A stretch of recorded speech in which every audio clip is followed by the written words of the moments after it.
Toronto, Canadá, é o co-pastor de uma grande igreja ali, presidida pelo pastor Wagner, um grande homem de Deus. E nós estamos agradecidos a Deus pela sua presença aqui esta manhã, e Ele vai estar ministrando-nos a palavra do Senhor. Quantos querem recebê-lo com alegria, digam amém. Graças a Deus. Meus irmãos em Cristo Jesus, a paz do Senhor. Amém. Você pode repetir um gesto comigo? Levante a sua mão direita lá em cima assim, todos os que podem, e diga assim comigo: ó Deus, muito obrigado pelo privilégio de estar assentado ao lado de pessoas tão especiais para a minha vida. Se o que você disse é verdade, antes que eu continue, diga para alguém aí do seu lado, na direita ou na esquerda, diga: obrigado por você fazer parte da minha vida esta manhã. Diga para ele, diga: obrigado por você estar comigo aqui hoje. Porque é Ele que vai ajudar você a dar testemunho dessa escola, do que Deus fez na sua vida. Diga: obrigado por você fazer parte da minha vida esta manhã. Amém, meus irmãos? Graças a Deus. Queridos, eu estou muito feliz por estar aqui. Foi o Senhor quem fez isso, e é coisa gloriosa aos nossos olhos. Eu me sinto muito honrado pelo convite que me fora feito. E quando o pastor Antônio Dionísio estava em Portugal, foi de lá que ele nos chamou, e o pastor Márcio, se eu não me engano, Márcio dos Aflitos, que fez a ponte da ligação, e o pastor Antônio Dionísio nos convidando para vir, e falei com ele por telefone, fiquei surpreso com o convite, achei assim de uma humildade, de uma excelência, de uma hombridade, de um carinho partindo dele. Então eu posso dizer que aquilo que eu ouvia falar a respeito do pastor Antônio Dionísio, agora eu vejo essa acessibilidade, esse coração, essa generosidade, esse amigo. Então eu quero tributar a Deus gratidão pela vida do vosso pastor, do pastor desta igreja, e feliz por estar aqui a convite dele, a convite desta escola. Pastor Antônio Dionísio disse: como que você ficou tantos anos no Brasil e nunca passou aqui? Eu disse: eu já fui aí, pastor. Tem uns 12 anos. Eu preguei aqui numa abertura de um congresso de jovens, numa sexta-feira à noite. Pastor Alessandro, tem 12 anos. 12 anos. Mas o tempo passa muito rápido. Eu estou indo de 4 para 5 anos em Toronto, no Canadá. À medida que nós vamos falando ao longo dos dias, eu vou dando um ou outro testemunho para acrescentar os irmãos, mas estamos em uma movimentação segundo o propósito de Deus. Estamos lá, eu, minha esposa, Viviane, meus 2 filhos, Benhu Júnior, Arthur Gabriel, meu filho mais velho, completa esse ano 21 anos, é piloto de avião, estuda engenharia aeronáutica no Canadá. Foi uma honra que Deus nos deu através da vida dele. Meu filho menor, Arthur, que tem 14 anos, tem uma fluência de inglês imprescindível, impressionante, é o tradutor da igreja. Estou lá com a minha esposa, servindo ao Senhor ao lado do pastor Wagner da Costa, de quem eu trago o abraço e a saudação e o carinho para toda a igreja aqui em Campo Grande. Pastor Wagner da Costa está no Canadá, vão completar agora 20 anos, são mais de 30 anos fora do Brasil. Só no Canadá já vai completando 20 anos, e a Assembleia de Deus Ministério Cristo para as Nações é uma igreja de missão transcultural. Nós estamos abertos a todos os povos, e é uma igreja maravilhosa. Quando você estiver sentindo muito calor aqui, vá nos visitar no Canadá, especialmente nos dias que dá menos 30, menos 40, vá nos abraçar no Canadá, irmão, levar esse calor brasileiro, mato-grossense. Então, nós temos dias de muito frio, e o calor, o verão é pequeno, 4 ou 5 meses, o resto do tempo faz muito frio. Pastor Wagner da Costa está lá em uma obra extraordinária, linda, crescendo, pujante, e eu fui convidado pela igreja para ministrar em uma conferência bíblica, que também é uma agenda de excelência no Canadá, e acabei construindo uma aliança, uma amizade, Deus confirmando promessas da nossa juventude, da nossa mocidade ainda, e nos moveu para Toronto, no Canadá. Estou feliz por estar aqui com o pastor Elias Turralbo. Você pode ir abrindo o livro de Abacuque, por favor, com o pastor Elias Turralbo, que eu conheço há muitos anos, e nós comungamos de um feliz resultado de sermos produtos da escola dominical. De repente faz sentido estar por aqui hoje, né? Produtos da escola dominical, desde tenra idade, lidando com a palavra, nos relacionando com pastores, com mentores, com orientadores espirituais, e recebendo aquele apelido de pastorzinho, né? Os rapazes saíam para namorar as meninas, e no meio da reunião a gente começava a orar e a profetizar. Aí os amigos diziam, não é para ficar orando pelas meninas, é para namorar as meninas. Mas não tinha como namorar, porque todo mundo via como pastorzinho, lidando com a palavra. Tinha que ter aquele testemunho, aquela cobrança. Graças a Deus me casei cedo, mas já estou indo para 24 anos de casado. E o Senhor nos deu graça, nos ajudou. Não foi uma imposição da igreja, mas foi um amor que Deus nos deu, e até que nos ajudou o Senhor. Então, eu louvo a Deus por esse tempo, e é um prazer estar aqui com o pastor Elias, e também dou testemunho pela vida do pastor Mateus, que está ali. Depois ele vai falar do material dele, que é excelente, e o pastor Abdênico, que algum tempo já não via, e com sua esposa missionária. É muito bom, graças a Deus. Queridos, eu estou assim mais tranquilo, mesmo a despeito do horário, porque a minha primeira aula eu vou introduzi-la.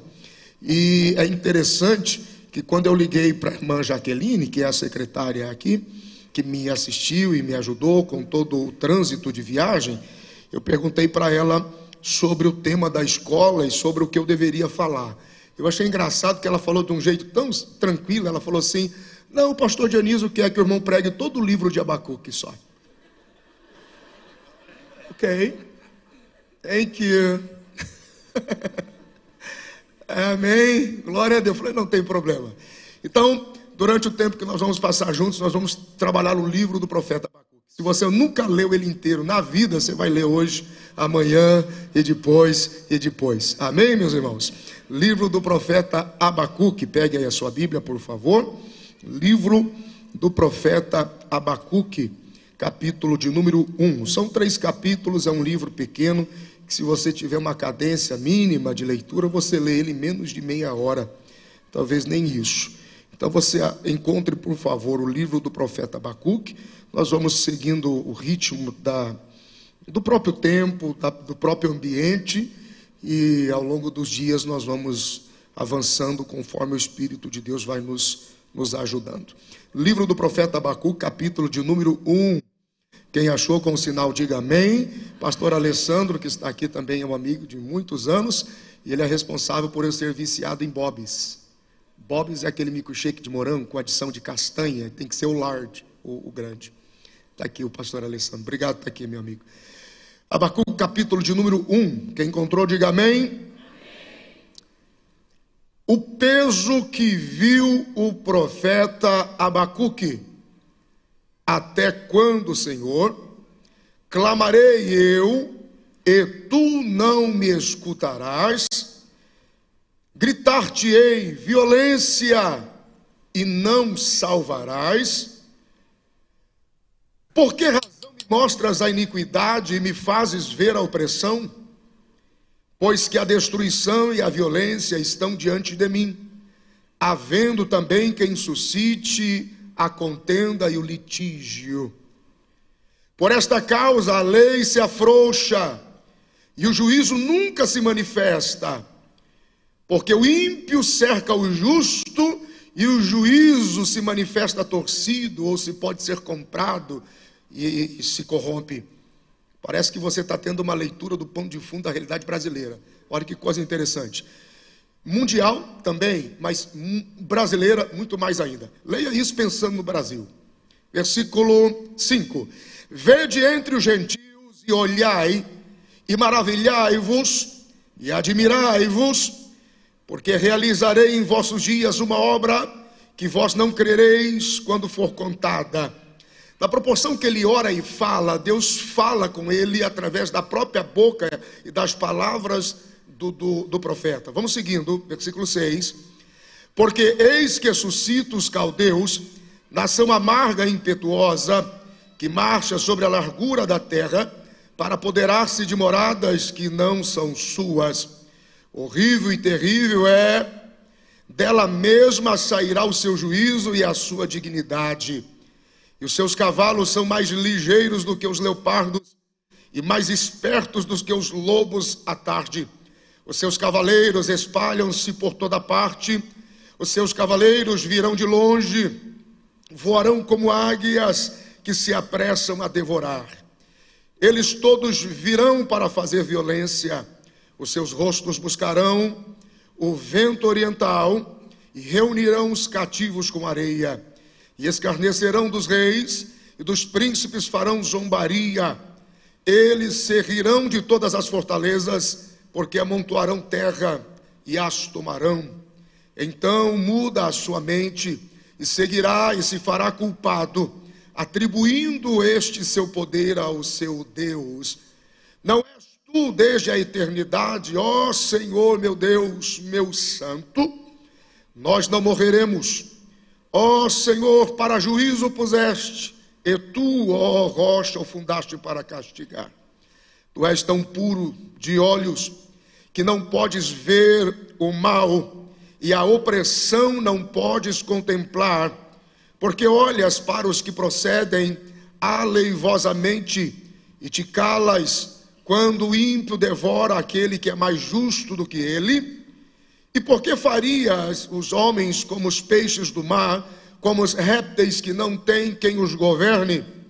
Ele a todos levantará com o anzol, apanhá-los-á com a sua rede, e os ajuntará na sua rede varredora. Por isso ele se alegrará e se regozijará.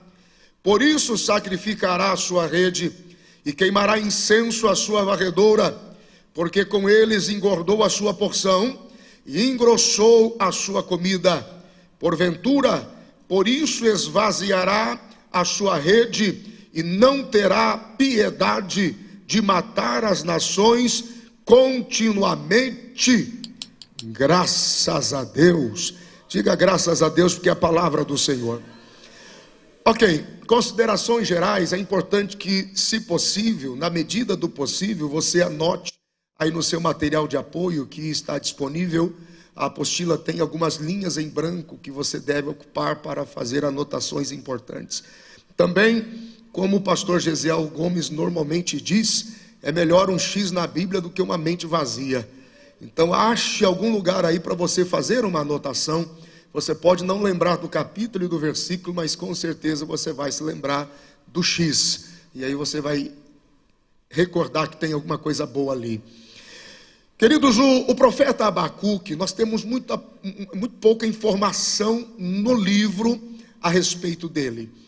E nós sabemos que ele é, sim, um dos principais profetas do Antigo Testamento, e ele soma com a classe dos profetas menores.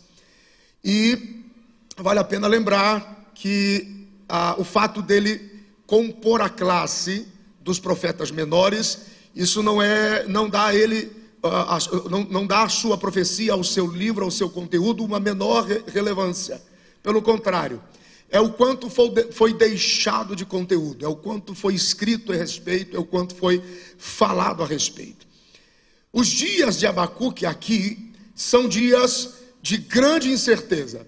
Abacuque, ele está presenciando, ele está sendo testemunho de uma crise sem precedentes. E quando eu estava lendo e lembrando, pensando, não só em caráter mundial, mas em caráter local, nacional, a nível de Brasil, é interessante como as palavras e todo o cenário, ele se parece muito com a realidade que o Brasil, a título de Brasil, então, efetivamente está vivendo. Na sua oração, aqui no seu capítulo 1, à medida que ele vai orando, e à medida que ele vai declarando, ele vai liberando a sua palavra, a sua reflexão de oração, ele vai nos trazendo luz sobre a realidade do seu tempo. E ele destaca a crise moral, ele destaca a crise espiritual e a crise social que o povo enfrentava, que a sua realidade enfrentava naqueles dias. E você não vê Abacuque confortado ou confortável. Ele está revoltado. E a oração dele é uma oração de confronto. É uma oração em que o seu coração se expõe, e se expõe também em desespero. À medida que o capítulo 1 se desenvolve, a oração de Abacuque vai sendo construída, ele vai trafegando entre a dúvida e a adoração. Veja se isso não lhe diz respeito. Veja se não traz uma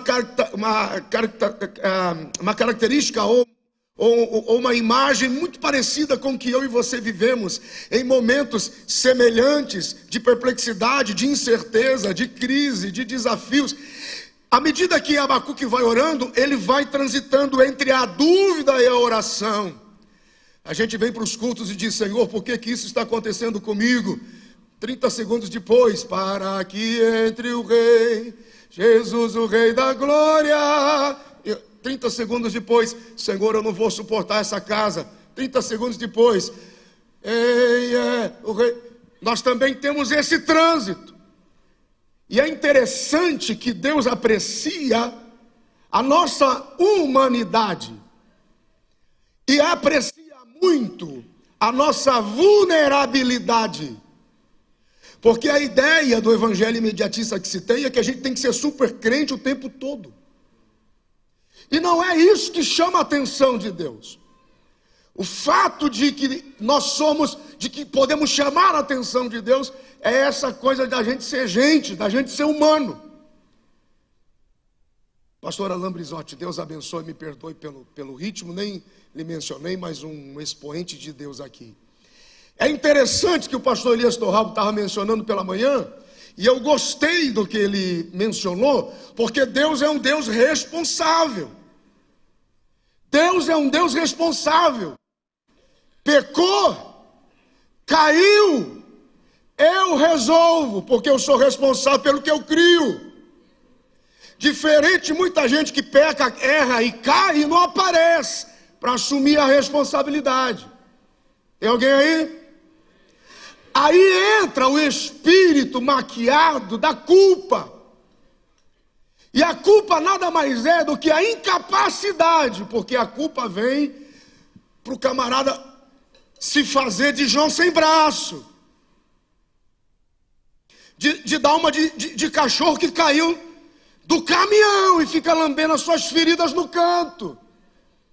Ele olha para a desgraça e diz: tá difícil mesmo, mas a culpa é minha. Porque é mais fácil você dizer a culpa é minha do que você dizer a responsabilidade é minha.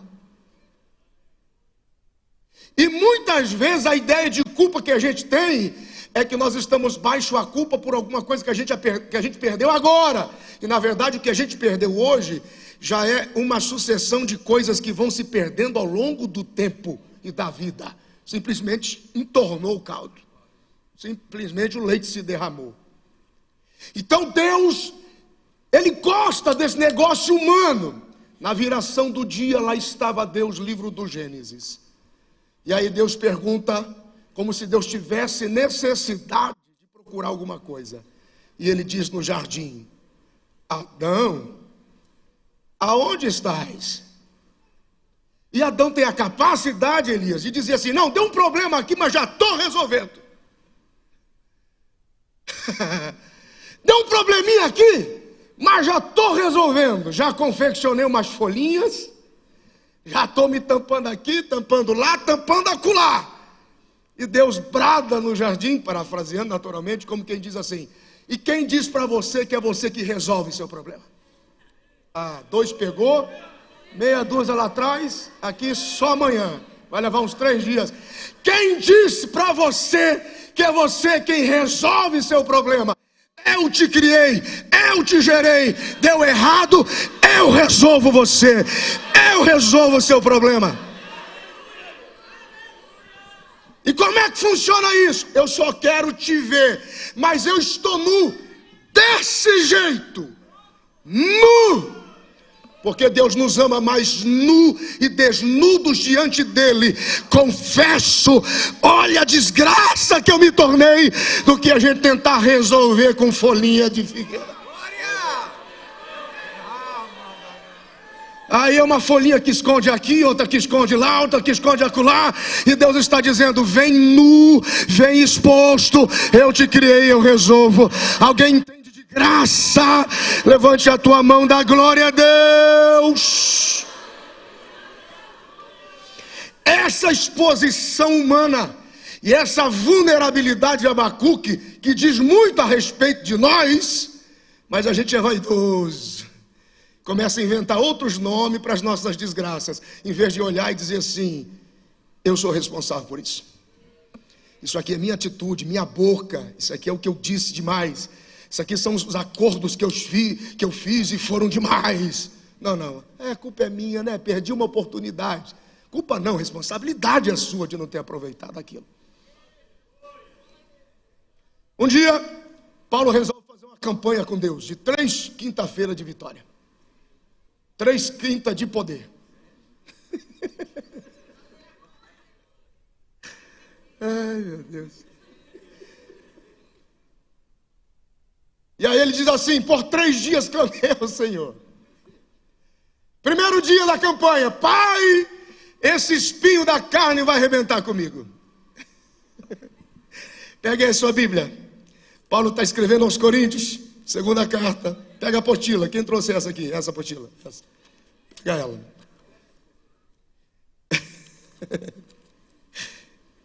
Glória a Deus.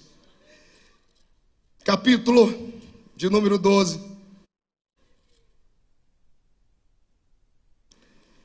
3 dias de campanha, 3 quinta-feiras de vitória. Com unção na porta, para não atrapalhar o culto depois. Versículos 7, 8 e 9. E para que não me exaltasse pela excelência das revelações, foi-me dado um espinho na carne, a saber, um mensageiro de Satanás, para me esbofetear, a fim de não me exaltar, acerca do qual 3 vezes orei ao Senhor, para que se desviasse de mim. 3 dias de campanha. Primeiro dia de campanha: Senhor, está vendo esse espinho? Ele vai acabar comigo, ele vai destruir a minha vida. Se eu fosse o Senhor, tira. A pior coisa que você faz é orar como quem estivesse, ou como quem está dizendo a Deus como Deus tem que ser Deus. Isso é uma perda de tempo horrível. Orar dizendo: vou ensinar o senhor como é que o senhor tem que trabalhar. Primeiro dia da campanha, Deus não fala nada, tudo quietinho, tudo quieto. Segundo dia da campanha: continua em campanha, Jeová. E o espinho não saiu. Tira logo, vai acabar comigo. Ministério, família, investimentos, finanças, propósito. Tira ou não tira? Nada, Deus não responde nada. Terceiro dia da campanha: último dia, hein? Não volto mais aqui. Deus nem no espinho toca. Ele só pergunta assim: já ouviu falar de graça? Algum dia você ouviu falar de graça? Porque é ela que te basta. A minha graça se aperfeiçoa na sua vulnerabilidade, no seu trânsito da dúvida para a adoração, no seu trânsito de exposição. A minha graça te basta. Vamos seguir. E a gente não fala mais desse espinho. Alguém está aqui, diga alguma coisa. Deus gosta dessa vulnerabilidade. Está chorando? Bem-aventurados que choram. Está sendo perseguido? Bem-aventurado quando você for perseguido. E vale a pena considerar que você está sendo perseguido porque você está na frente, né? Tem alguém aí? Pegou não, também não vou explicar. Está passando fome? Bem-aventurado a sua fome. Está passando sede? Bem-aventurado a sua sede. Mantenham-se alegres, porque o vosso nome está escrito lá em cima. Oh, meu Deus do céu, nem sempre Deus te responde para resolver. Na maioria das vezes, a presença de Deus vem só para te dar descanso. Ei, remanou-se que estava sumenereira bagaras. Ele não vai fazer tudo, mas tudo que ele fizer vai te dar descanso. É mais, aleluia.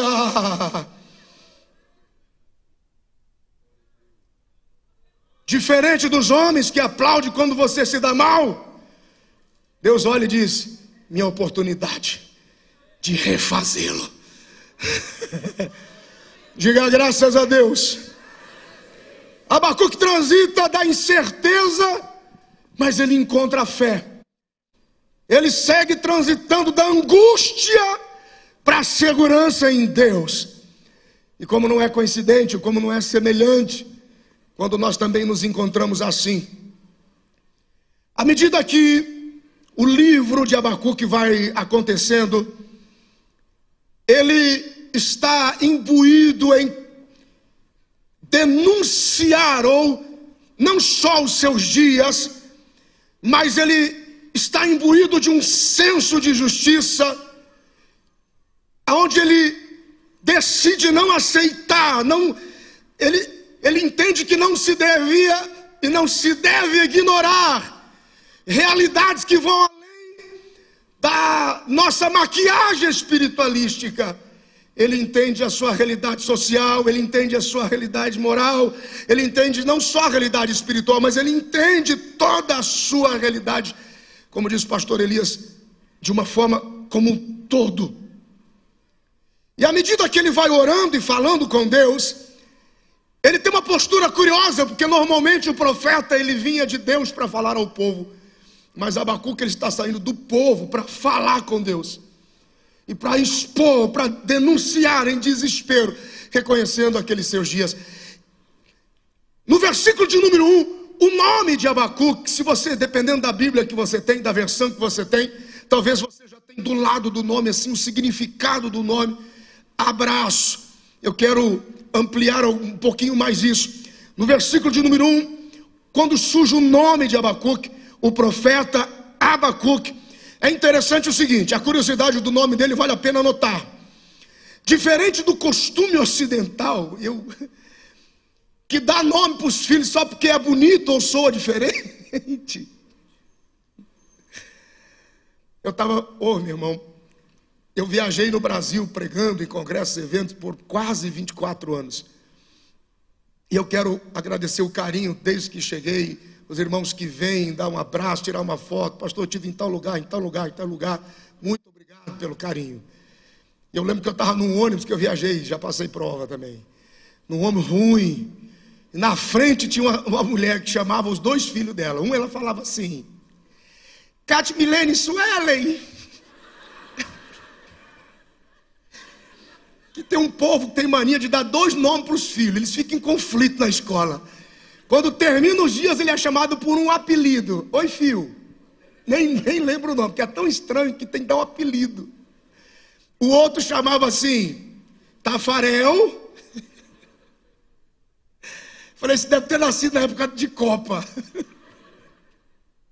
Se minha esposa estivesse aqui, ela ia me ajudar a lembrar do outro, que eu não estou lembrando. Suelen Tafarel, Suelen Daiane. Se tem alguém aqui, eu respeito. Mas tem muita gente que dá nome para filho porque é bonito e soa diferente. E quando soa internacional, então... Stephanie, como é que escreve? 1S, 2P, 2H, 1Y e 3N no final. O cartório fica desesperado. Diferente dos ocidentais, quando no Oriente Médio se dava um nome para uma criança, ele tinha um significado, ele tinha uma importância, e aquilo evocava um propósito específico. Então, nós temos duas línguas de raízes. Por exemplo, para os acadianos, quando você pronunciava o nome Abacuque, ele era entendido como Cabacuque. K de quilo, H de hora, A de amor, B de Brasil, A de amor, Q de quilo, de novo, de queijo, U de união, Q de queijo, U de união. Cabacuque, que arremetia a uma planta aromática. Mas quando no hebraico, na raiz, tinha a origem de Abacuque, Nabhabak significa abraço ou ato de abraçar. Então, quando Abacuque surge e ele abre a boca dizendo: está difícil demais viver aqui, é como nas entrelinhas ele dissesse assim: tem alguém aí em cima para me abraçar? Porque quando a gente está exposto pela dor, pela crise, pela insegurança, pela incerteza, nada melhor do que um bom abraço que nos envolva, que nos aconchega, que nos traz para perto, transmitindo calor, segurança. E de alguma forma Abacuque está dizendo: Deus, ou o Senhor nos abraça aqui agora, ou a gente não consegue continuar um dia sequer. Então ele está dizendo: preciso. Eu acho que nunca em outro tempo o Brasil precisou tanto de um abraço de Deus, de um envolvimento de Deus, de uma presença de Deus. E hoje nós aprendemos pela manhã que isso está na igreja. Levante a sua mão em nome de Jesus. Eu quero liberar uma palavra profética, que a partir desta manhã, que depois desta escola, você se torne o abraço de Deus para milhares de pessoas. Eu abençoo a sua vida com esta palavra. Oh, aleluia.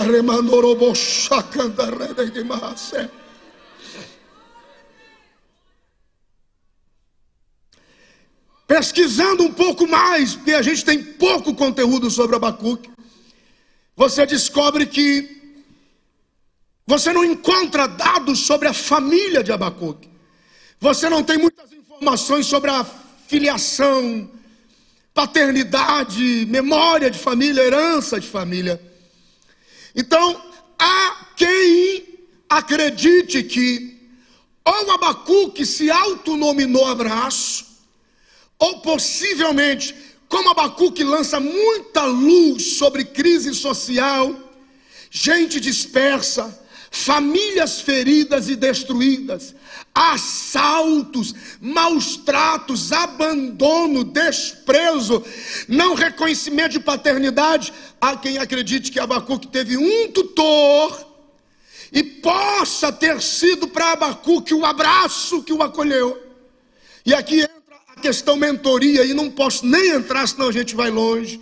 A mentoria, a paternidade estendida, a geração de filhos espirituais. Possivelmente alguém estendeu sua mão, envolveu Abacuque, deu-lhe o abraço que ele precisava, na esperança ou na medida que ele precisava, como consolo. Mas há quem diga, há quem registra de uma ou de outra forma. Ainda quanto ao livro de Abacuque, a caráter de introdução, os dias de Abacuque, eles lançam luz sobre os nossos dias. E nós enfrentamos crises bem definidas que assolam segmentos importantes da sociedade brasileira.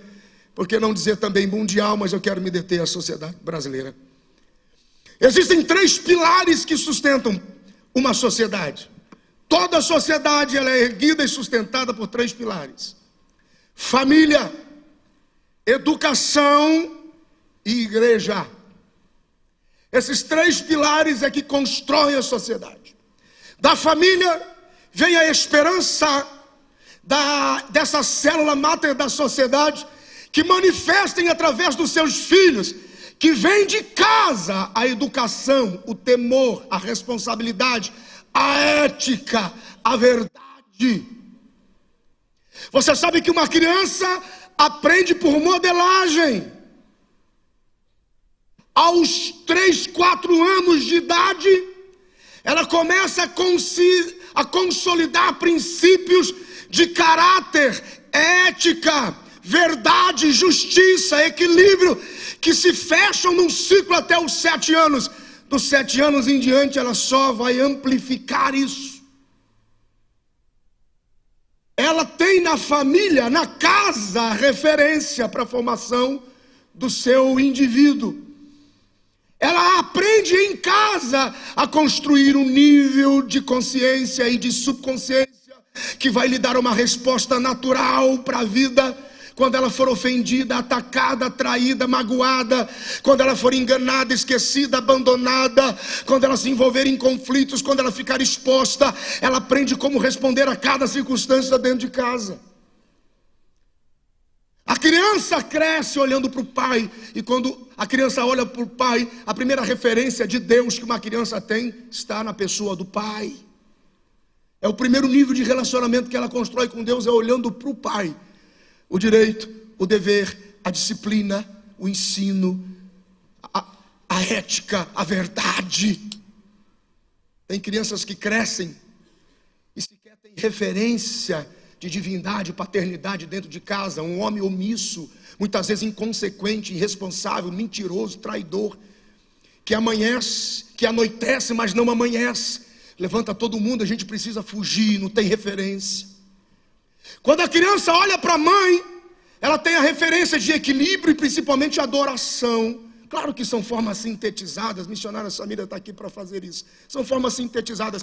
Quando a criança olha para a mãe, ela entende o que é culto, ela entende o que é discernimento, ela entende o que é adoração. E às vezes você tem dentro de casa uma mulher desequilibrada, ferida, abatida, abandonada, que não consegue fazer ou transferir essa condição, e a criança tem dificuldades em referência de Deus, relacionamento com Deus. Essa criança aparece para o mundo. Fechando aqui, quando Deus dirigir, a gente fala mais. Nós temos o pilar da família completamente exposto, vilipendiado, atacado, diminuído, desprezado, assolapado por ideologias, por filosofias ativistas, que querem comprometer a estrutura, princípio de Deus, aquilo que dá continuidade, aquilo que é possível dar geração, continuar o equilíbrio, a proposta, a vontade. Quantas pessoas diante do altar, com juras de amor, casamento não dura 2 anos, não dura 3 anos. As pessoas se casam e com o passar do tempo elas descobrem uma coisa, que elas sentiam tudo um pelo outro. Desejo, vontade, pressa, tudo. Amantes, eram tudo. Descobrem no meio do caminho que uma coisa lhes faltava: nunca foram amigos. Porque amor não é um pó mágico que joga sobre você e você diz estou amando. Amor é propósito, é atitude, você tem que querer. Você tem que desejar. É uma decisão. Quando você está no meio do caminho, que a coisa fica fragilizada, porque tudo precisa de restauração, renovo e conserto à medida da vida. Quando as coisas estão difíceis, você tem que pelo menos ter o vínculo da amizade para segurar vocês de pé. Porque o pior é isso, nunca foram amigos, na verdade não se conhecem como amigos, só como amantes. A família fragilizada é um pilar que está quase ruindo. Pessoas não acreditam mais na casa, não acreditam mais na família. Em contrapartida, essa denúncia social, essa fragilidade, Abacuque capítulo 2, versículo 8, ele é muito aberto sobre essa fragilidade de família e essa fragilidade de princípios e pilares. Uma família fragilizada, ela entrega a uma sociedade filhos fragilizados. Aí vem a esperança da educação. Os professores aqui sabem disso. Minha esposa deu aula 11 anos pela prefeitura em Foz do Iguaçu. Educadora, desde novinha. Você entrega filhos para uma sociedade. A esperança é que a escola consiga ajustar. A esperança é que a escola consiga, pelo menos, trazer um pouco de significado e conserte aquele indivíduo. Mas ele vem tão revoltado de lá para cá e pega professores e profissionais desrespeitados, mal pagos, não honrados por seus governos, gente sofrida que pega ônibus e ônibus para vir dar aula para um menino, para uma menina mal educado. Professor é tudo doido, professor não é gente. É uma profissão que você tem que fazer porque você ama muito, porque senão você some.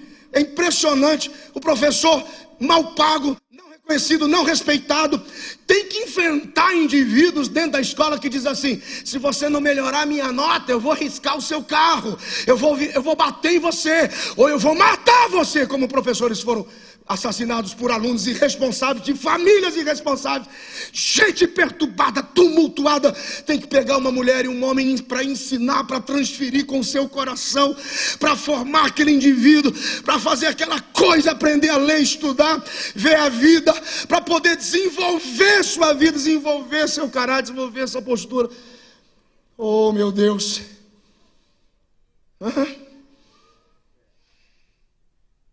Você conversa com alguns representantes da geração de hoje, eles não têm a capacidade de desenvolver um diálogo mínimo. Não sabem discursar, não sabem falar, não sabem conversar. Não leem, não estudam, não pesquisam. Tudo é Ctrl+C, Ctrl+V. Pega na internet, põe no papel e leva o trabalho para casa. Sem ter a capacidade de ler. A educação está como um pilar que balança, porque não consegue resolver. Se a família tem problemas e a educação também está fragilizada e passa a ter problemas, é aqui que a igreja não pode falhar. É aqui que a igreja não pode falhar, porque quando a família não consegue e a educação também não pode, quando entra na igreja ao encontro sobrenatural, com a graça de Deus, com o princípio de Deus, com o caráter de Deus, que traz esse indivíduo de volta. É como tirar os hebreus do Egito e colocar em Canaã, é fazer bárbaro virar gente diante daquele que é tudo. Alguém entende isso? Diga glória a Deus. Aleluia. Nós vamos transitar nesse ambiente de conflitos sociais, de conflitos espirituais, de conflitos políticos, morais, religiosos, até o momento em que ele é restaurado com a poesia. E o que mais me chama a atenção no livro do profeta Abacuque é que ele confrontou, ele foi consolado, ele encontrou esperança, sem ver nada, sem ver uma ação de Deus a despeito do seu clamor nos seus dias. Você está preparado? Você está preparado? Então fica de pé que acabou. Glorificado seja o nome do Senhor. Glória a Deus. Ai, Eremandoroboxa. Aleluia. Tem ministério de louvor? Algum tangedor? Não?